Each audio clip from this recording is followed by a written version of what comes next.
कहानी का पूरा आनंद लेने के लिए कहानी का पिछला भाग सुनना ना भूलें। कहानी के पिछले भाग का लिंक आपको नीचे कमेंट बॉक्स और डिस्क्रिप्शन बॉक्स में मिलेगा। तो चलिए आगे की कहानी शुरू करते हैं। जय श्री कृष्णा, जय श्री राधे, ओम नमः शिवाय, जय माता दी। सुबह जिया उठी, सबके लिए चाय बनाई और सबको जगाया, सबके लिए नाश्ता तैयार किया। दया शंकर जी, अनमोल, मनीषा और गरिमा के लिए टिफिन भी रेडी कर दिया। अनमोल नहाकर रेडी हो रहा था। अनमोल जी, अपनी मम्मी से पूछ लो मुझे घर छोड़ने के लिए। जिया यार, हद करती हो, तुम खुद नहीं पूछ सकती? वो क्या तुमको मना करेगी? पता नहीं वो हाँ बोलेगी या ना, लेकिन मुझे अजीब लगता है उनसे पूछना, इसीलिए कह रही हूँ कि आप पूछ लो। अजीब अजीब क्यों लगता है? वो माँ नहीं है तुम्हारी? यार प्लीज अब शुरू मत हो जाओ, कम से कम इतना तो कर ही सकते हो। कमरे से आती हल्की हल्की आवाज़ों ने गरिमा का ध्यान खींचा। वो सीधा उनके कमरे में घुस गई। क्या हुआ भाई, किस बात पर इतनी बहस चल रही है? अरे दीदी आप, कुछ नहीं, वो बस ऐसे ही। बताओ तो क्या हुआ? गरिमा प्रश्नवाचक नज़रों से दोनों को देख रही थी। दीदी, मेरी मम्मी का फ़ोन आया था, वो चाहती है कि मैं कुछ दिन घर रुकाऊं। मुझे भी बहुत याद आ रही थी तो सोचा। अच्छा, लेकिन माँ से पूछा आपने? नहीं दी, आप पूछ लो, मेरी ओर से एक ही बात है। जिया औपचारिक हंसी हंसते हुए बोली, ना बाबा, आप ही पूछो भाभी। इतने में सविता आ गई कमरे में। जिया खुद को संभालती हुई खड़ी हो गई। अनमोल तो कमरे से बाहर चला गया, उसे लेट हो रहा था। क्या हुआ, क्या बात चल रही है? गरिमा के बोलने से पहले ही जिया बोल पड़ी। नहीं, कुछ नहीं मम्मी जी, बस ऐसे ही बातें कर रहे थे हम तो। मैं ये कहने आई थी कि आज शाम छोटा सा प्रोग्राम रखा है मैंने, कुछ 20-30 औरतों का मुंह दिखाई के लिए। कुछ अच्छा सा खाना बनाना पड़ेगा और तुझे भी अच्छी तरह तैयार होना है। अपना कमरा ठीक कर लेना, पीछे से कोई ये न कह दे कि कल की आई बहू से सफाई नहीं होती है। जी मम्मी जी। खाने में क्या बनाना है मम्मी जी? तो सिर्फ पूरियाँ और सब्जी बना लेना और सलाद काट लेना, बाकी मिठाई और नमकीन मार्केट से ले आएंगे। ठीक है मम्मी जी। ओके भाभी और मोम, मैं भी चलती हूँ, क्लास के लिए लेट हो रही हूँ। हाँ बेटा, शाम को जल्दी आ जाना, काम में हाथ बटाना, सारी व्यवस्था करनी है। ओके माँ, बाय। इतने में मनीषा भी आ गई। मम्मी, मैं भी जा रही हूँ, बाय बाय बेटा। सविता, गरिमा और मनीषा के कमरे से जाते ही जिया धड़ाम से बेड पर लेट गई। उफ, ये फालतू के रिवाज भी ना। आज तो कचूमर निकलने वाला है मेरा, इतना काम कैसे करूँगी? इतने में फ़ोन की घंटी घन घना उठी। अरे माँ का फ़ोन। हेलो माँ, कैसे हो? मैं ठीक हूँ बेटा, तू बता कैसी है? माँ, आज तो शाम को हालत ख़राब होने वाली है। क्यों बेटा, क्या हुआ? अरे मेरी सासू माँ ने कुछ औरतों को बुलाया है मुंह दिखाई के लिए, उनका खाना पीना और बाकी सारी व्यवस्था मुझे ही करनी है। ओ मेरा बच्चा, सारा काम तू ही मत करना, बाकी काम तेरी ननद और सास से करवाना। देखती हूँ माँ क्या होता है। कल आ जाना दामाद जी के साथ कुछ दिनों के लिए। हाँ माँ, बाकी सब कैसे हैं? ठीक है सब बेटा, ख्याल रखना अपना। फ़ोन कट होने के बाद सविता ने जिया को बाहर बुलाया नाश्ते के लिए। शाम होते ही जिया कमरे को व्यवस्थित करने लगी। जल्दी से काम खत्म कर वह पूरी और सब्जी बनाने में जुट गई। बार बार बाहर देख रही थी कि गरिमा या मनीषा आ जाए तो थोड़ी हेल्प कर दे, पर आज क्लास की वजह से गरिमा को लेट हो गया। इधर जिया का गुस्सा आ रहा था कि कोई भी उसकी हेल्प नहीं कर रहा। आज मनीषा की भी एक्स्ट्रा क्लास थी तो वह भी नहीं आई। पूरी सब्जी बनाकर वो बाहर आई तो उसकी सासू माँ ने हॉल को शानदार सजा दिया था, बैठने की व्यवस्था भी कर दी थी। सारा काम खत्म कर लिया तुमने? हाँ, छोटा सा जवाब देकर वह अपने कमरे में चली गई तैयार होने के लिए। अपनी वार्डरोब खोल के बैठ गई, कौन सी साड़ी पहनूं? तभी सविता आई और बोली, बेटा साड़ी नहीं लहंगा पहनना आज फंक्शन में। ओके मम्मी जी। मन ही मन सोचने लगी, ये अलग आफत हो गई, छोटा सा फंक्शन नहीं कि लहंगा पहनो, तैयार हो बाद में खोलो, क्या मुसीबत है यार ये। जिया एकदम चिड़चिड़ी सी हो गई। खैर बाद में वो अच्छे से तैयार हो गई। गहने और लहंगा पहनकर वो एकदम दुल्हन सी तैयार हुई। सभी औरतें भी आना शुरू हो गई थी। थोड़ी देर बाद सविता ने जिया को बुलाया। फंक्शन में सभी औरतें हंसी मजाक और मंगल गीत गा रही थी, पर जिया बहुत परेशान हो रही थी, जो उसके चेहरे पर साफ झलक रहा था। सभी औरतें मुंह दिखाई के बाद बोलती है, सविता बहन आजकल की लड़कियों को क्या हो गया, फूल सी नाजुक होती है, जरा देर बिठा क्या ले, मुंह बनने लगता है इनका। सभी औरतें मुंह बनाने लगी जिया की ओर देखकर। सविता समझ चुकी थी, उसे बहुत बुरा लगा अपनी बहू की इस हरकत का। क्या जरा देर भी ये बैठ नहीं सकती, नाक कटा दी इसने तो।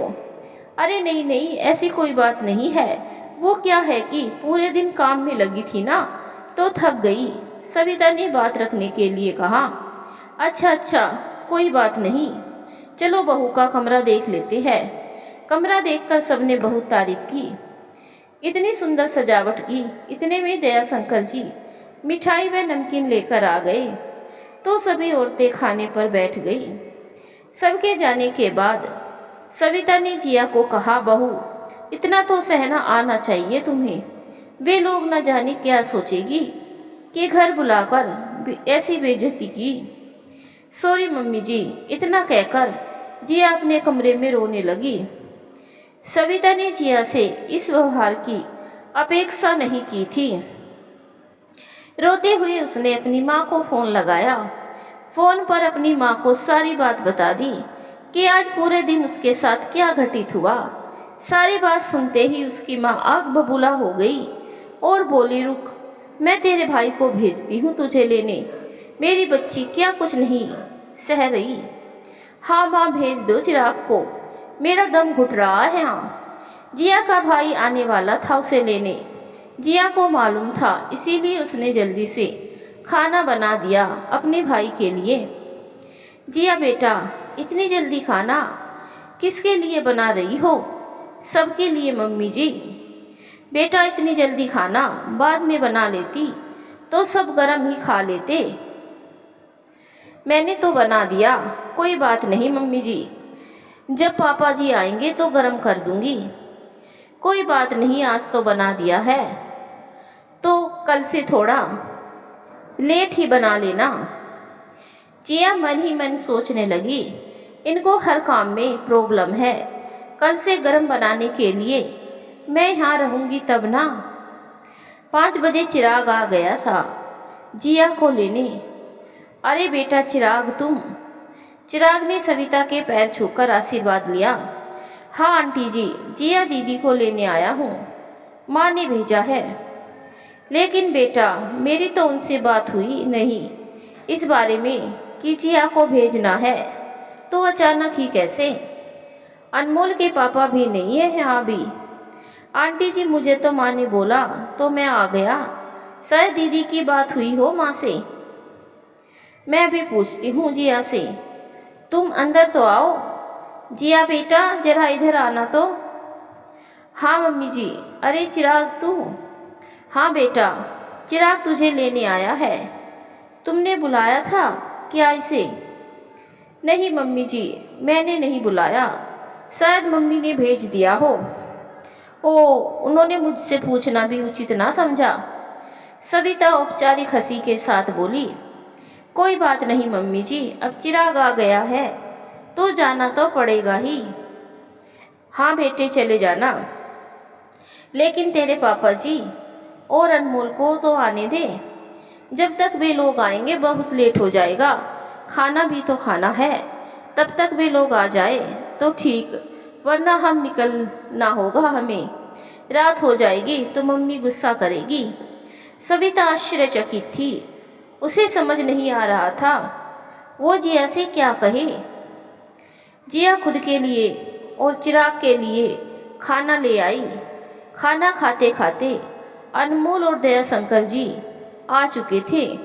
ओ, आज तो चिराग आया है अपनी बहन से मिलने, क्या बात है? दयाशंकर ने कहा। जी अंकल जी, दीदी को लेकर लेने आया हूँ। अच्छा, लेने आए हो? बेटा, पूर्व सूचना दी होती तो हम जल्दी आ जाते, कुछ मिठाई नमकीन ले आते। अरे बस अंकल जी, खाना खा लिया बहुत है। थोड़ी देर बात करने के बाद जिया भी तैयार होकर आ गई थी।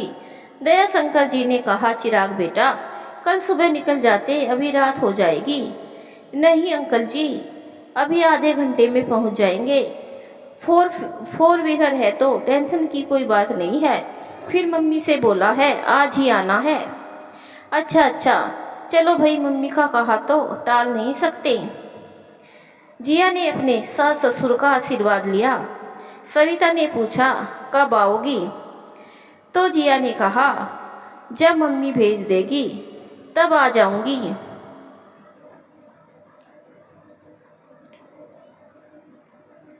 फिर दोनों चले गए। उनके जाते ही सविता ने सारी बात दयाशंकर और अनमोल को बताई। दयाशंकर तो सुनते ही झल्ला दिए सविता पर। क्या तुम औरतें भी ना फालतू टेंशन सिर पर ले लेती हो? क्या हो गया है? नहीं पूछा तो उसे अपनी माँ की याद आई और चली गई। तुम्हारी भी बेटी है, जब उसकी शादी करोगी तब पता चलेगा। जी, मैं जाने के लिए मना नहीं कर रही, पर कम से कम पूछ तो सकती थी। अपने भाई को बुला लिया और मुझसे झूठ बोल दिया। मुझे बता देती तो क्या मैं मना करती? कोई सम्मान भी होता है सास का, मुझसे पूछना तो चाहिए कम से कम। क्या मैं मना करती हूँ उसे किसी भी चीज़ के लिए? गरिमा और मनीषा के बराबर समझती हूँ उसको। तुम्हारा कौन सा अपमान किया उसने? छोटी छोटी बातों का बतंगड़ मत बनाओ, ताकि परिवार में झगड़े हो, शांति रखा करो दिमाग में। अनमोल भी बिना कुछ बोले कमरे में चला गया। सविता वहीं सोफे पर बैठ गई और गहरी सोच में डूब गई। तभी गरिमा आ गई। क्या हुआ माँ, इतनी शांति कैसे है आज? आप यहाँ चुप कैसे बैठी हो? भाभी कहाँ है? बेटा, वो अपने घर चली गई। तू ये बता, इतनी देर कहाँ हुई तुझे? माँ, मैं तो दोपहर में ही आने वाली थी, पर आज स्पेशल क्लास थी तो लेट हो गई। आप जल्दी से खाना बना दो, भूख बहुत लगी है। इतने में छोटी भी आ गई। सविता ने सबको खाना सर्व किया। सब चुपचाप बैठकर खाना खा रहे थे, पर गरिमा और मनीषा समझ नहीं पा रही थी कि क्या हुआ है जो सब चुपचाप खा रही है। गरिमा ने सबको पूछा भी, पर किसी ने कोई जवाब नहीं दिया। अगले दिन सुबह गरिमा ने अपनी माँ से सारी बात पूछ ली और सविता ने मनीषा को गरिमा को सब बता दिया। माँ, तुम भी ना दूसरों की बातों में आकर अपना घर क्यों बर्बाद कर रही हो?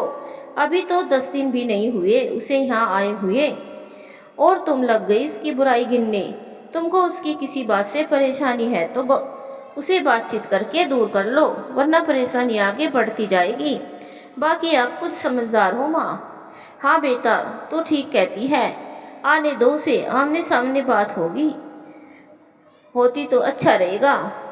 12 दिन हो चुके थे। जिया को अपने घर गए।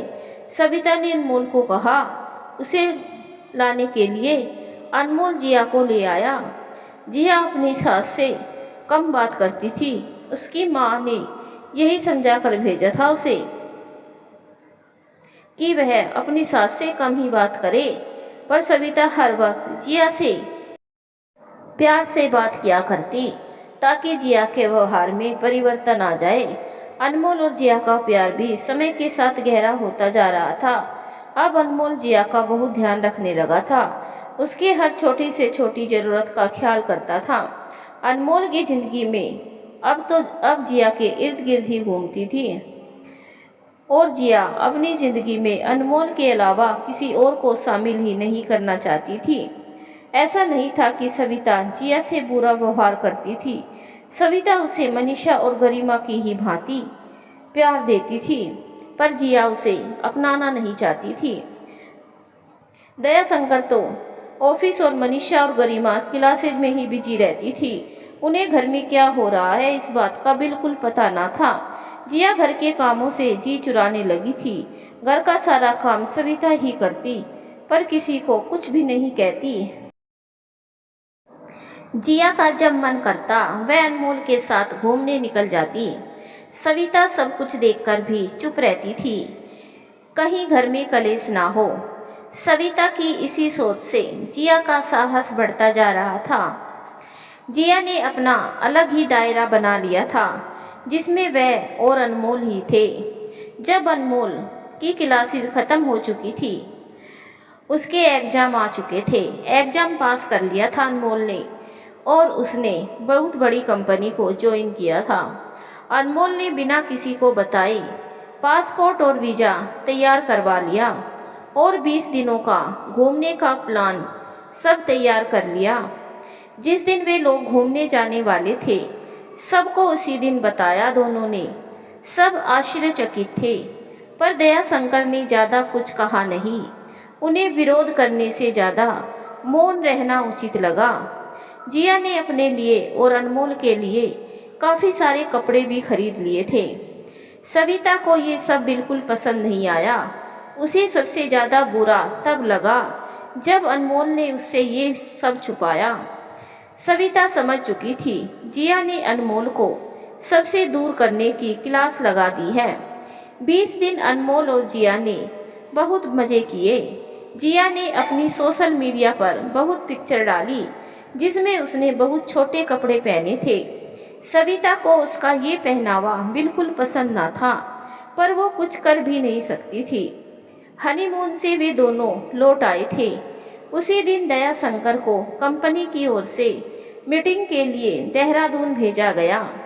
जिया जब वापस लौटी तो उसने कटा फटा जींस पहना था और आधी बाजू का टॉप पहना था। ये देखते ही सविता जिया पर बरस पड़ी। बहू, ये क्या है? कैसे कपड़े पहने हैं तुमने? कोई मान मर्यादा है या नहीं? बाहर देश में तुमने आधे कपड़े पहने, ये मैं सह भी लूँ, पर अपने ससुराल में ये अंग दिखते हुए शोभा नहीं देता। देख बहू, कह देती हूँ, ये सब मेरे घर में नहीं चलेगा।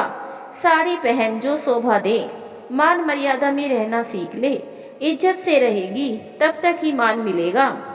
जिया जैसे अनसुना कर रही थी सविता की बातों को। आंखों से चश्मा उतारकर मुंह बनाकर अंदर चली गई।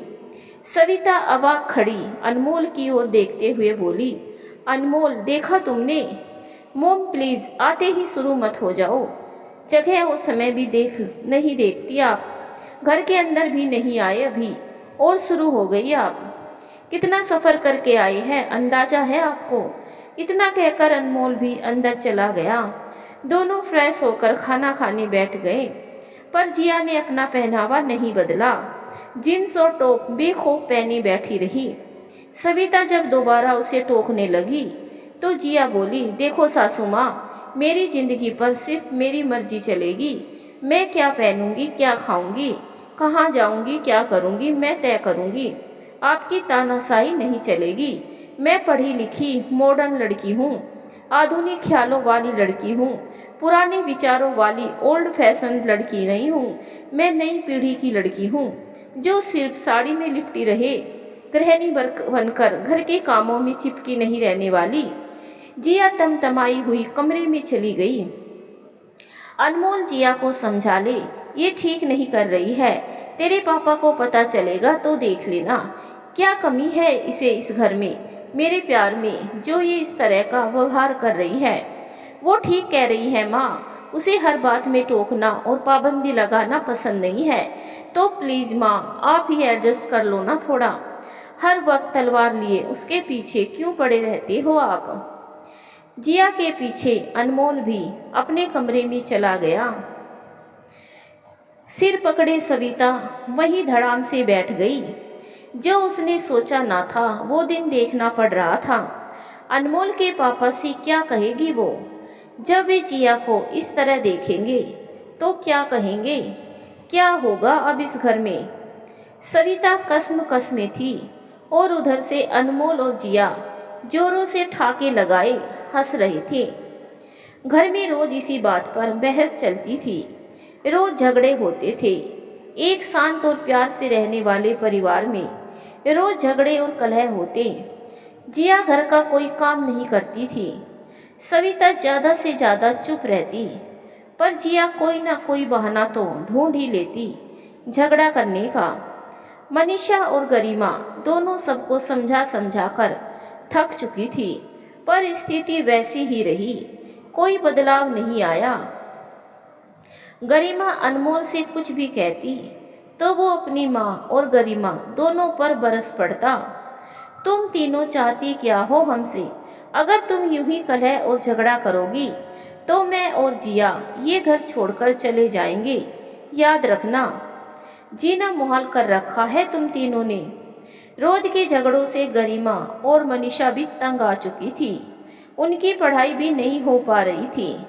इसी वजह से गरिमा ने कॉलेज हॉस्टल में कमरा ले लिया।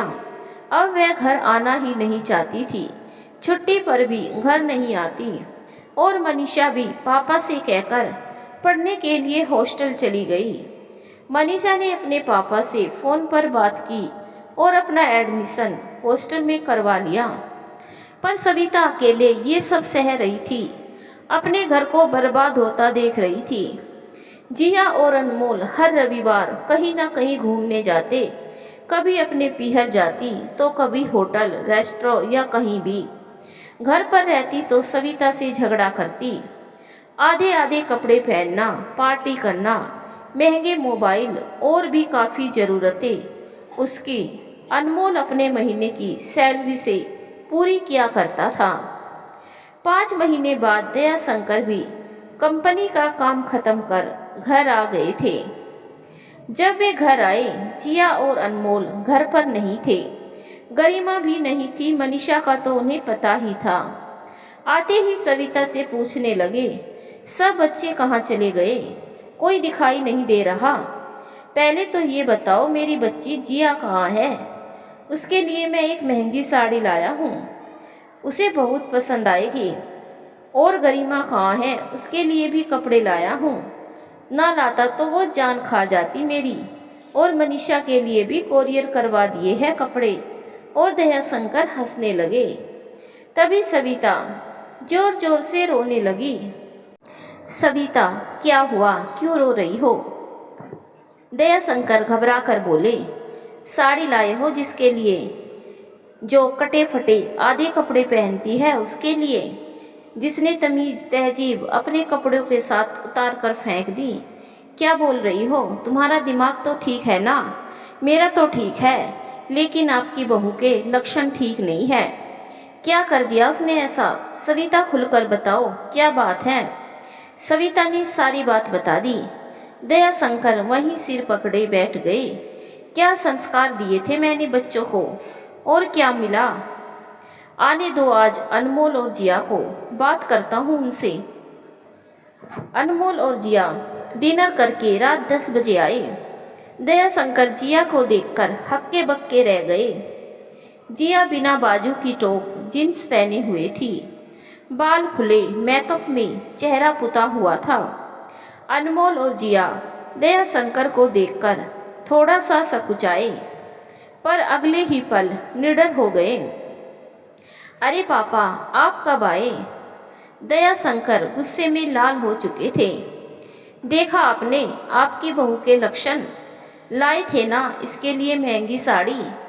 किसे पहनाओगे जिसे कपड़े पहनने की भी सुध नहीं है? मोम, हद करती हो आप भी। पापा आए हैं सफ़र से थके हुए और आप लग गई अपनी बहू की शिकायत में।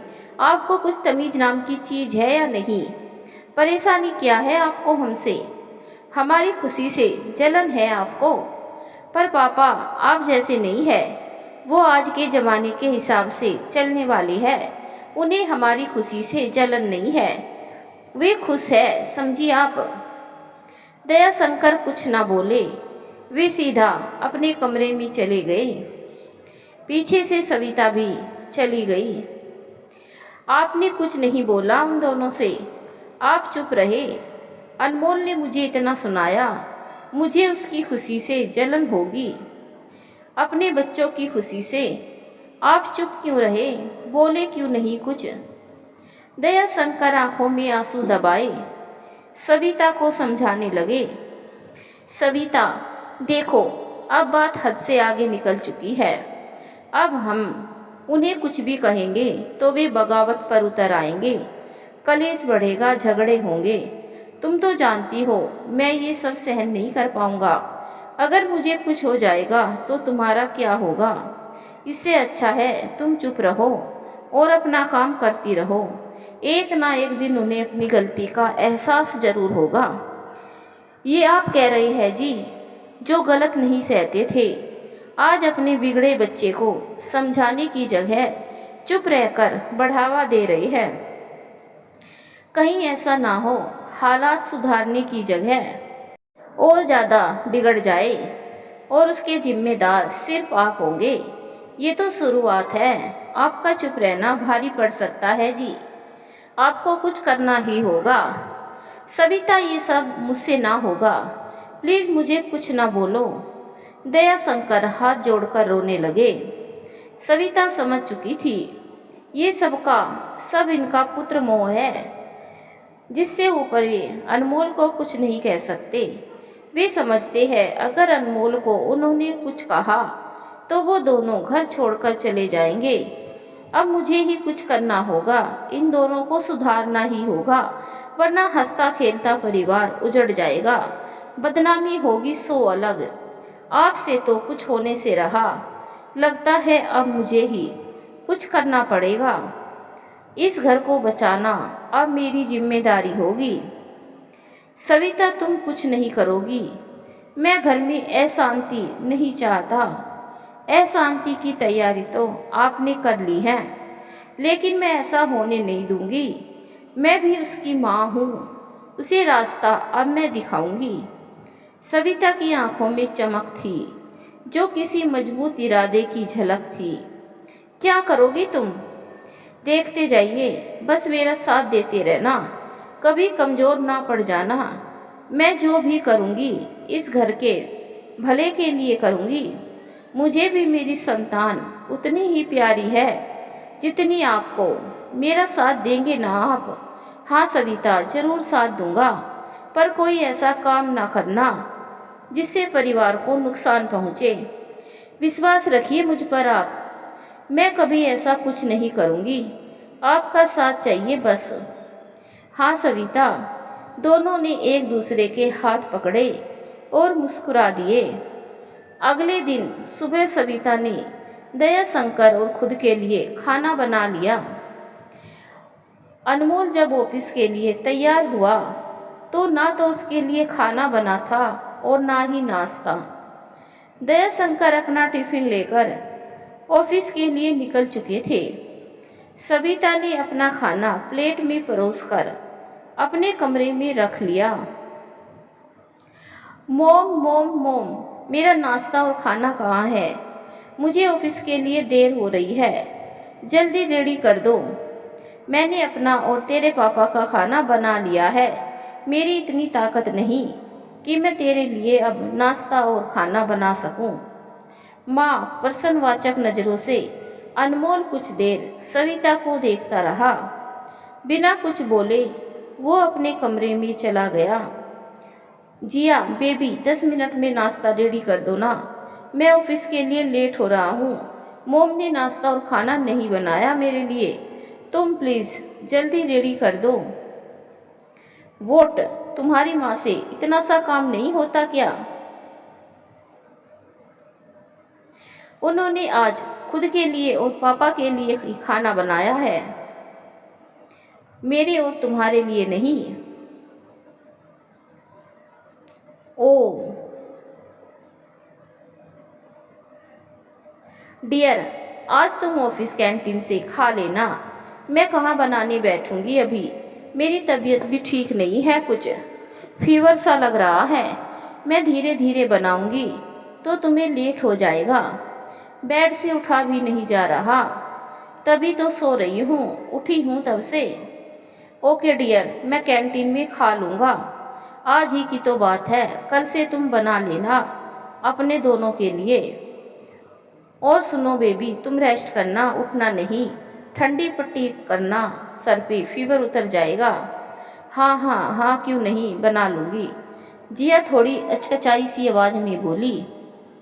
चलो मैं निकलता हूँ, तुम शाम को अच्छे से रेडी रहना, हम 5 स्टार होटल जा रही है। 5 स्टार होटल का नाम सुनते ही जिया बेड से उछल पड़ी और अनमोल को गले से लगा लिया। लव यू सो मच अनमोल, तुम कितने अच्छे हो ना, तुम जल्दी आ जाना, मैं रेडी रहूँगी। ठीक है, मैं निकलता हूँ। ओ माय गॉड, मेरे पास तो ड्रेस ही नहीं है शाम को होटल जाने के लिए, मैं क्या पहनूंगी।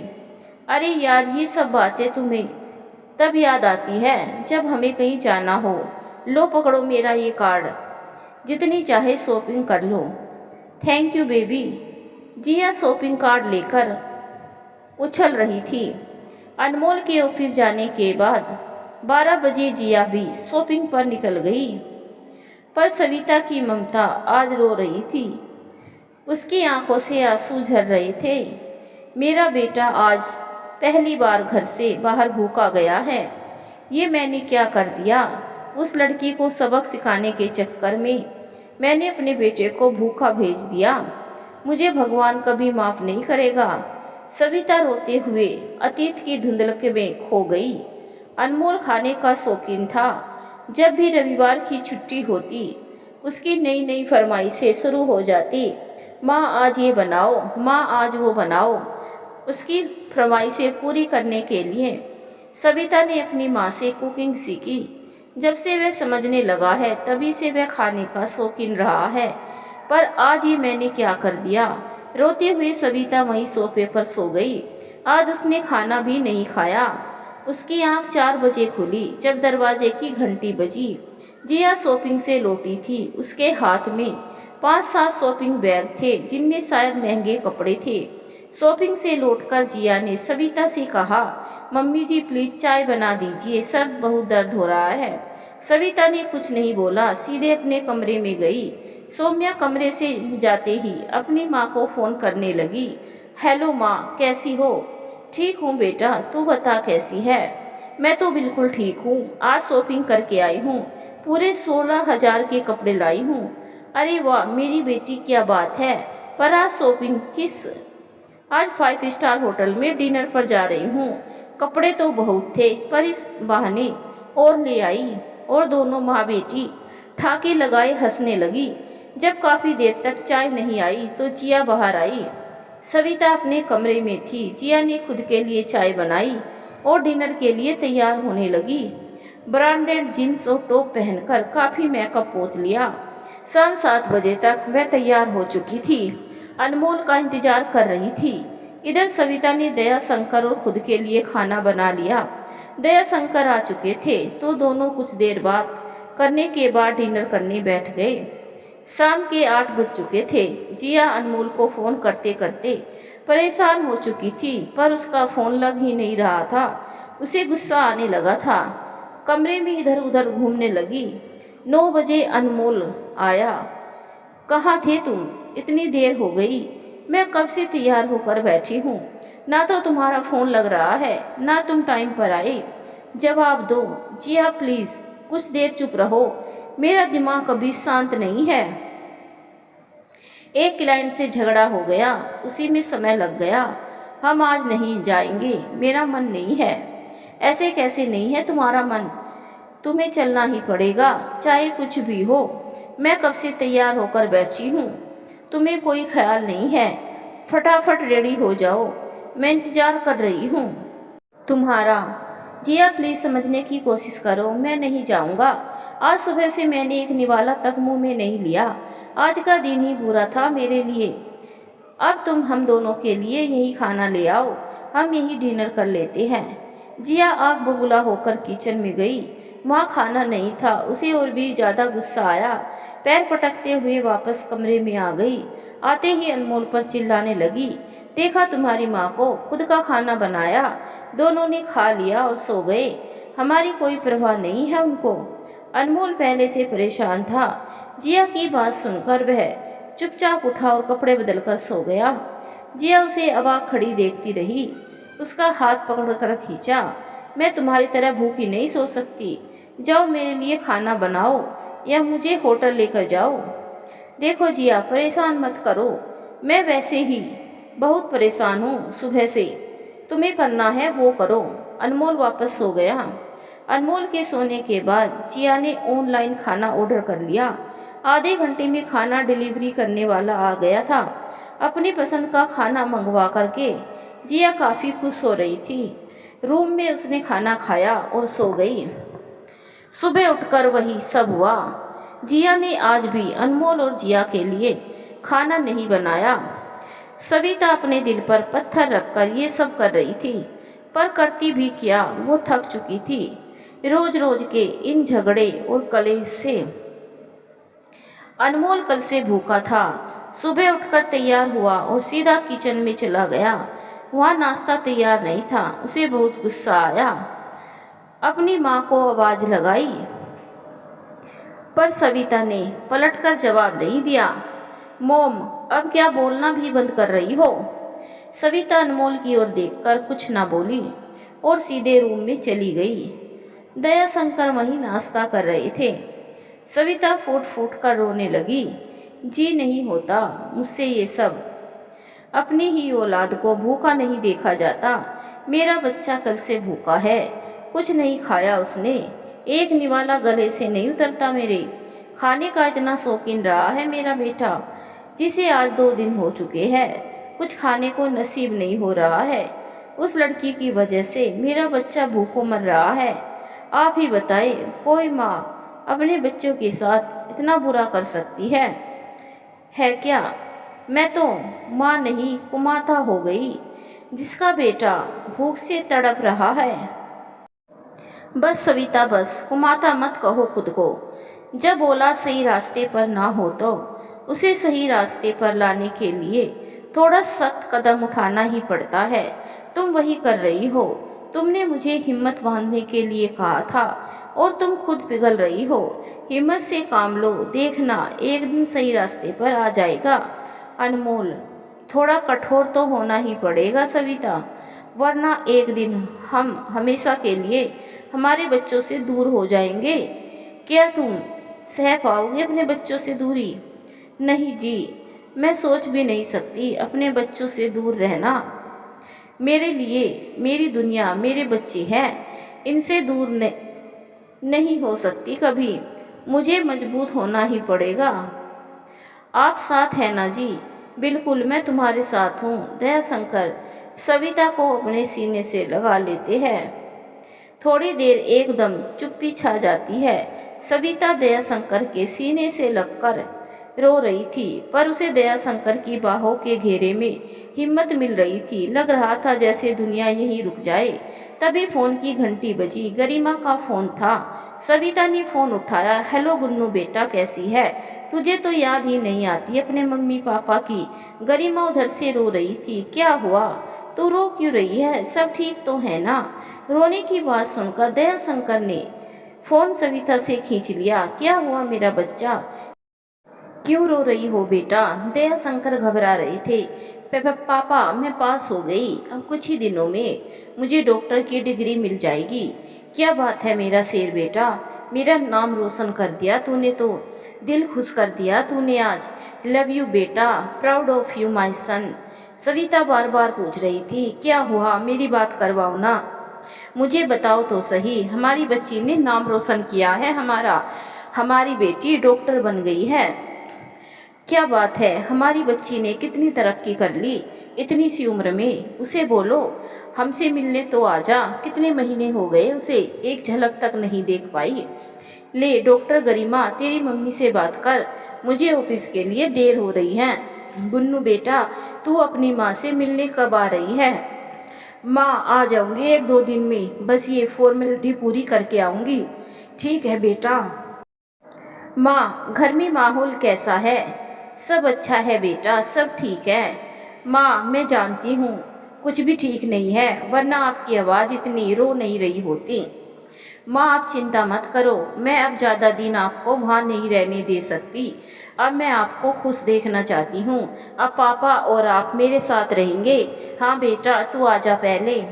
ओके माँ, मैं बाद में बात करती हूँ, बाय। सविता आज बहुत खुश थी। दयाशंकर ऑफिस जा चुके थे। सविता बाहर आई तो देखा अनमोल भी भनभनाता हुआ भूखा ही ऑफिस चला गया है। सविता कुछ कहने के लिए आगे बढ़ी पर अचानक रुक गई। आज फिर दोपहर में जिया ने ऑनलाइन खाना ऑर्डर कर लिया। पूरे दिन कमरे में बैठकर अपनी माँ से फ़ोन पर बात करना, सोना और खाना, यही काम था जिया का। रात को भी सविता ने दयाशंकर और खुद के लिए ही खाना बनाया। अनमोल अभी भी भूखा था पर जिया ने दोनों के लिए खाना ऑर्डर कर लिया। अनमोल के आने से पहले ही उसने प्लेट में खाना परोस लिया था। अनमोल ऑफिस से आकर फ्रेश होकर रूम में आया, जहां जिया प्लेट में खाना सजाकर अनमोल का इंतजार कर रही थी। खाना आज तुमने बनाया जिया? अनमोल खुश होता हुआ बोला। नहीं तो ऑर्डर किया था। अनमोल को बहुत गुस्सा आया और उसने प्लेट उठाकर फेंक दी। ये क्या किया तुमने? जिया जोर से चीखी। तुमसे खाना नहीं बनता, पूरा दिन घर में करती ही क्या हो? जिया जोर से रोने लगी। तुम बस मुझ पर ही चिल्ला लो।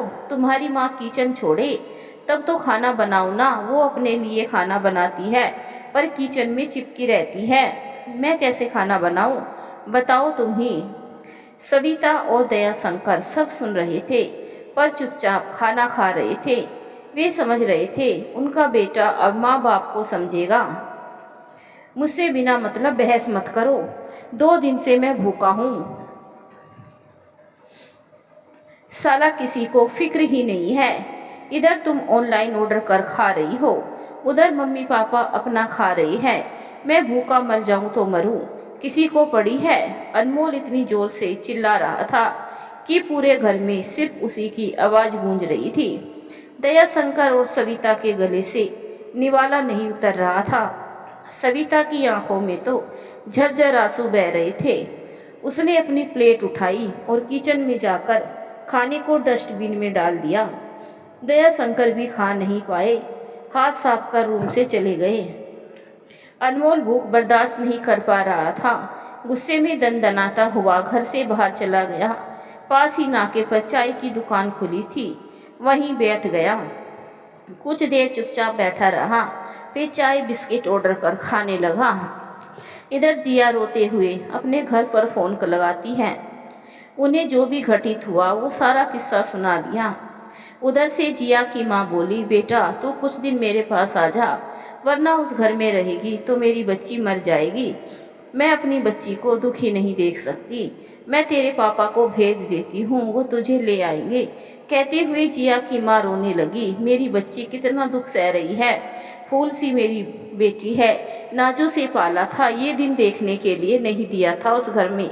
सास ससुर तो छोड़ो, दामाद जी भी कम नहीं है। वे आज तो चिल्लाए हैं, कल को हाथ उठाएंगे। मैं बर्दाश्त नहीं करूँगी ये सब। तू सामान बांध ले, कल तेरे पापा को भेजती हूँ तुम्हें लेने। ठीक है माँ, मैं सामान बांध लेती हूँ, रोते हुए जिया बोल रही थी। तू रो मत बेटा, चिंता मत कर, तेरी माँ जिंदा है, सब संभाल लेगी। तूने खाना खाया? नहीं माँ, ऑनलाइन ऑर्डर किया था, उन्होंने तो अपनी प्लेट फेंक दी। मेरा मन नहीं हुआ खाने का।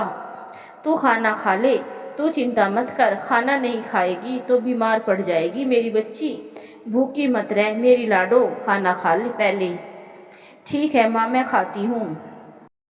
फ़ोन काटकर जिया खाना खाने लगी, इस बात से बेफिक्र कि उसके पति ने कुछ खाया भी होगा या नहीं।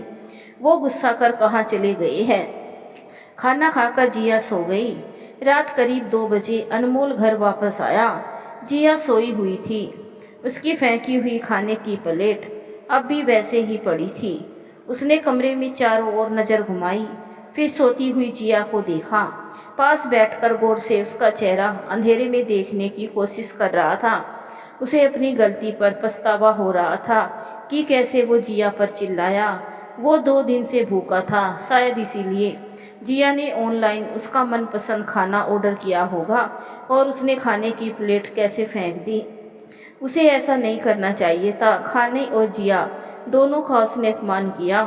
वो जिया से माफ़ी मांगना चाहता था। उसे जगाने के लिए हाथ आगे बढ़ाया, पर कुछ सोचकर वापस हाथ खींच लिया।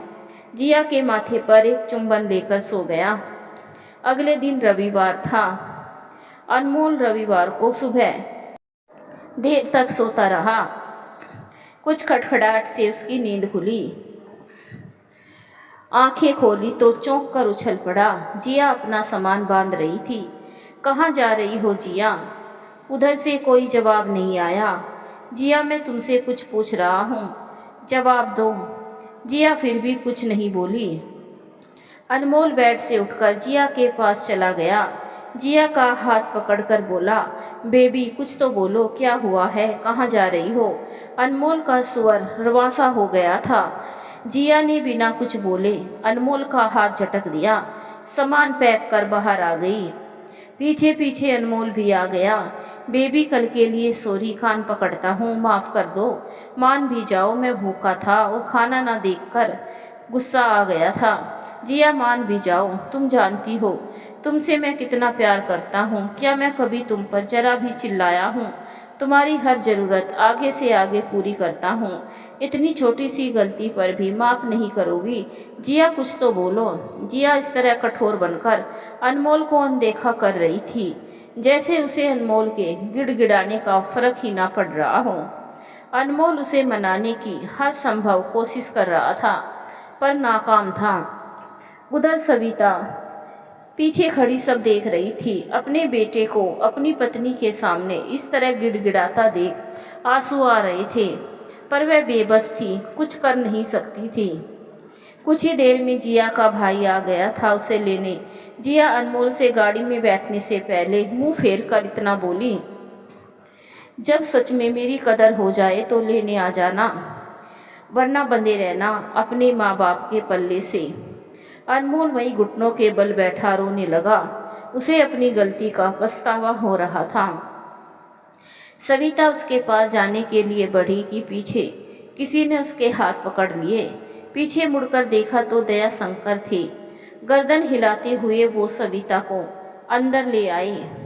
सविता, वो हमारा बेटा नहीं है, वो इस वक्त जिया का पति है। तुम उसे मनाने जाओगी तो वो तुम पर भड़क उठेगा और तुम्हारा दिल दुखेगा।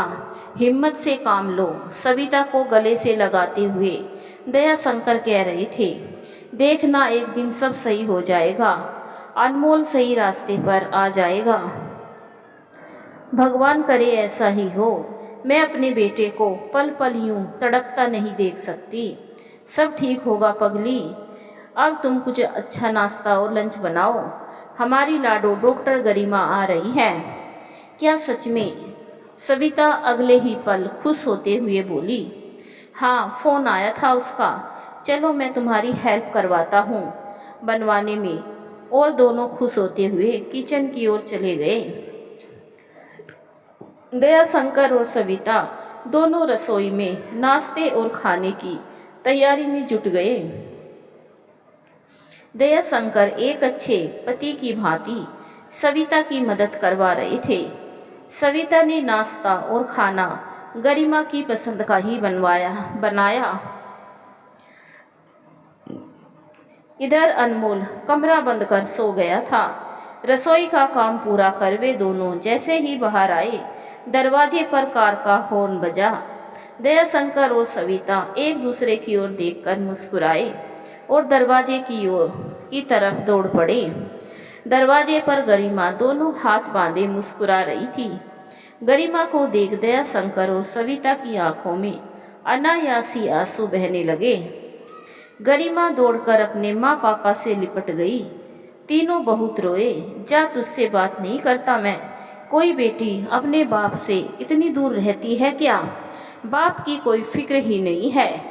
वो अपनी बेटी के लिए कैसे तड़प रहा है, कैसे छोड़कर गई बिना कुछ कहे। इतने दिन सुध तक नहीं ली अपने माँ बाप की। कैसे जी रहे हैं, जिंदा भी है या? दया शंकर की बात को पूरा होने से पहले ही गरिमा अपने पापा के होठों पर अपना हाथ रख देती है। आई एम सॉरी पापा। गरिमा रोते हुए पापा को कसकर गले लगा लेती है। पापा, अब मैं आपसे कभी दूर नहीं रहूंगी। आप दोनों अब मेरे साथ रहेंगे। इस कलेश में आपको अब नहीं रहने दे सकती। दुनिया भर की खुशियाँ मैं आपको दूंगी। मेरी झांसी की रानी, ये बड़ी बड़ी बातें तू बाद में करना। पहले अंदर तो चल, फ्रेश होकर आ, फिर हम तीनों साथ बैठकर नाश्ता करेंगे। हाँ चलो चलो। गरिमा नहा धोकर आती है। तीनों नाश्ता करने बैठते हैं। अरे माँ, भाई भाभी कहाँ हैं? दिखाई नहीं दे रहे हैं। तो उनको छोड़ नाश्ता कर। देख, तेरी पसंद का नाश्ता बनाया है मैंने। माँ बताओ तो सही, क्या बाहर घूमने चले गए क्या? गरिमा के जिद करने पर सविता ने उसे सारी बात बता दी। गरिमा थोड़ी देर सर पकड़कर बैठी रही। मैंने सोचा था सब सही हो जाएगा, यहाँ तो बात इतनी ज़्यादा बढ़ गई है। भाई इतना बदल जाएगा, ये तो मैंने कभी सोचा नहीं था। भाभी का मैं बुरा नहीं मानती, वो हमारी फैमिली से नहीं है, इसीलिए उसका हमसे जुड़ाव नहीं हो पाया। पर भाई तो बचपन से हमारा है, वो भी ऐसा हो जाएगा। दिस इज़ नॉट फेयर माँ पापा। तू टेंशन मत ले बेटा, सब ठीक हो जाएगा। वक्त है, गुजर जाएगा। एक दिन इनको एहसास होगा कि ये गलती कर रही है तो हमारे ही बच्चे, और बच्चे गलतियाँ करते हैं। तुम इस बात को ज़्यादा सीरियसली ले रही हो, तुम अभी बच्ची हो।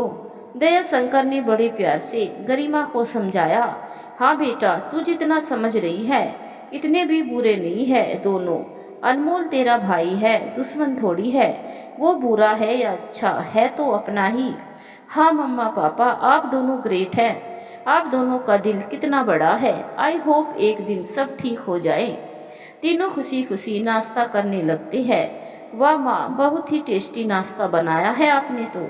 बेटा, तेरी माँ तो हमेशा ही टेस्टी ही बनाती है, सविता दया शंकर को चिढ़ाते हुए कहती है। अच्छा जी, सारा क्रेडिट आप ही लेगी? मुझे भी थोड़ा क्रेडिट मिलना चाहिए ना, कितनी हेल्प करवाई थी मैंने। बल्कि खाने और नाश्ते का मेन्यू मैंने ही सजेस्ट किया था तुम्हें। बर्तन धोने पर कोई खाना बनाने का क्रेडिट मांगता है क्या? तू ही बता गरिमा। गरिमा दोनों की मीठी नोक-झोंक को एंजॉय कर रही थी। उसकी आंखें भीग गई खुशी से। तीनों बैठकर बातें कर रही थी। इतने में कमरे से अनमोल बाहर आया।